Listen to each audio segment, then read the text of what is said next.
ciidamada qaranka Jamhuuriyadda Soomaaliland ee nabad ilaalinta u jooga deegaanka degmada Dharkayn ee gobolka Sool ayaa shalay gelinkii dambe gacanta ku soo dhigay 26 ciidan beeleedka labada beelood ee walaalaha ah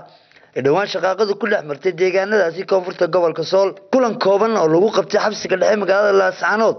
oo lagu wareejinayay maxaabiistaasi taliyaha xabsiga Laascaanood ayaa waxa ka soo qayb galay maamulka heer gobol iyo heer degmo taliyaasha ciidamada kala duwan oo hogaaminaya gudoomiyaha gobolka Sool mudane Mustafa Cabdi Ciise Shiine iyo waliba duqa degmada Laascaanood taliyaha qaybta ciidanka qaranka Jamhuuriyadda Soomaaliland gaashaanle sare Cabdullaahi Ibraahim Xasan ayaa halkaasi ka hadlay sheegan in ciidan beeleedkan ay ka mid yihiin labadii beelood ee walaalaha ah ee deegaankaasi ku sugnaa waxa isaguna halkaasi ka hadlay gaashaanle sare Sayid Jaamac Cabdullaahi oo ah hoggaanka dhismaha ciidamada qabiileyska Jamhuuriyadda Soomaaliland oo howlo shaqo u jooga xarunta gobolka Sool ee Laascaanood kuna amaanay ciidanka qaranka Jamhuuriyadda Soomaaliland shaqada adag ay ka hayaan deegaanada ka baxsan xarunta gobolka Sool ee Laascaanood halkan waxa ka jiray in muddo dagaal u dhaxeeyay laba beelood oo walaalo ah waxaanu ku hawlanay inaynu colaadda damino haddaynu nahay maamulka gobolka haddaynu nahay ka dawladda uqaasha guurtida iyo cid kasta wax garanaysa waxa la isku hawlay inaynu arinta qaboojino had iyo jeer waxa jira dad fidna ka shaqeeyaan way jiraan kuwa ilaahay waxaanu uga baryaynaa haddii ay ka dayin waayaan fidnada dadka ay kula dhex jiraan in ilaahay inaga qabto shalayto waxa ka dhacday meel la yiraahdo Dhumay area dagaal ay iskaga hor yimaadeen labada beelood ayadoo aan ognahay ciidaha soo abaabulay iyo meelaha ay hawshaas ka timiday haddana markii hawshaas ay bilaabantay waxa gurmad sameeyay ciidanka qaranka si ay u qabtaan arrinta una damiyaan salaamaya ciidanka qaranka waan uga mahad celinaynaa hawsha ballaaran ee shalay qabteen waxaan mahad u celinaynaa barasaabka hawlgalka taageeradii iyo gacantii uu nagu siiyay maayarka magaalada waan u mahad celinaynaa boolis ahaan gudoomiyaha gobolka iyo maayarka magaaladaba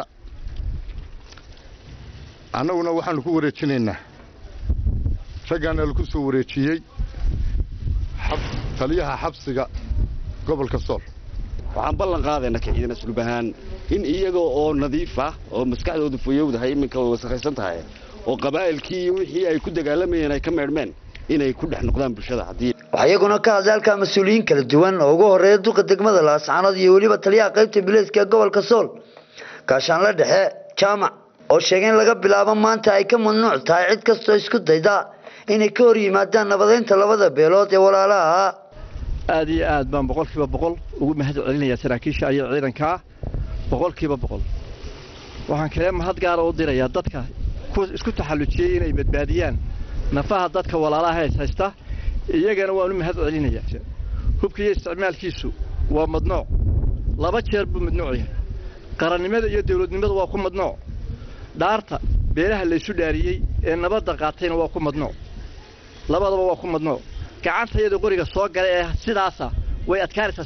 sida aanu celinaa mana celinayna maxkamad baabaanu geynaa u mahad celinayaa ciidamada qaranka ku hawlan nabadgelyada labada beelood ee dirirtu ku dhaxmarisay hawdka ee koonfurta Laascaanood ciidamada qaranku ilaa iyo maalintii dagaalada la bilaabay sida ay u gurmanayeen sida nabadgelyadu u shaqeynayeen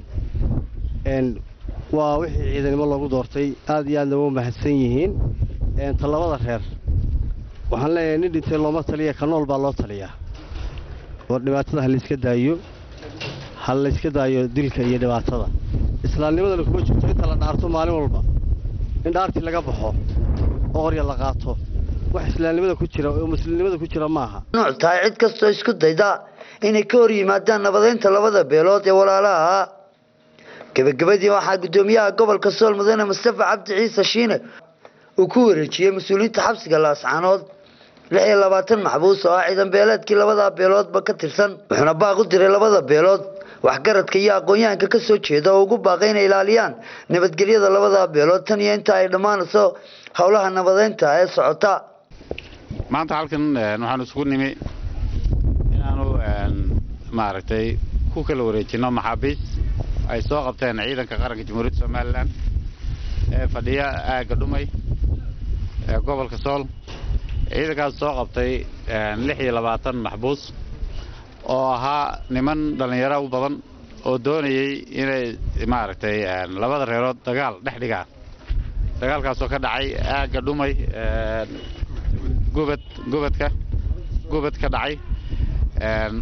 wuxuu ahaa labada reerood mid u dhexeeyay runtii oo jabiyey waxa la wixii baaq nabadeed iyo heshiisiin iyo dawladnimo aanu ku dhawaaqnay wax jabiyay baa ahayd dagaalkaas uu jabiyay ma ahayn markii ugu horeysay dagaalka ay ku kacaan waa markii labaad imika labada weegi la soo dhaafay ay dagaalamaan labada reerood waxaan u arkaynaa in dhalinyarada dagaalka qaaday ay ka baxday ciseen weyday odayadoodii ciseen waayeen baaqyadii garaadadooda ciseen waayeen dhaartii ay labada reerood galeen ciseen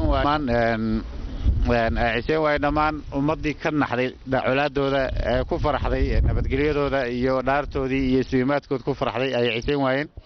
waxa kale ciseen waayeen dawladnimadii way ciseen waayeen iyo islaamnimadii sidaa daraaddeed waxay qasab noqotay in aanu fulino awaamirtii iyo ballantii aan hore u qaadnay oo ahayd ciddii dambe ee xilligii laga wixii ka dambeeyey baaqii xabajoojinta tallaabo qaada in ciidamada qaranka jamhuuriyadda somalilan oo kaashanaya kuwa bilayska iyo maamulkuba ay gacanta ku dhigi doonaan maanta waa tallaabadii labaad ee rag hubaysan lagu soo qabqabto oo ka tirsan maxaabiista meesha hadda ku xidhanay waa 26 waxay ka kooban yihiin labada reeroodba beelna 11 baa ka xidhan beelna 15 nin baa ka xidhan waxaanu xusaynaa oo nuga digaynaa odayada ordaya nimanka dambiilayaasha iyagu isdilayay ee colaada abuurayay ee ummadda dhalinyarada ku baabiinaya meesha u ordaya la sii daayo waxaan uga digaynaa inaan iyaguna raacin doono haddii ka adhi waayaan waan ognahay rag colaadii shalay abaabulay oo haddana odayadii garaadadii dhex ordayo la soo daayo iyaan laga qaadin dhumay maxaa loo qaadaya xagee la geynaya waxa leh waxaan leenahay odaygii dambe waa barkad cumar axmed telefishinka qaranka Soomaaliland laascaanood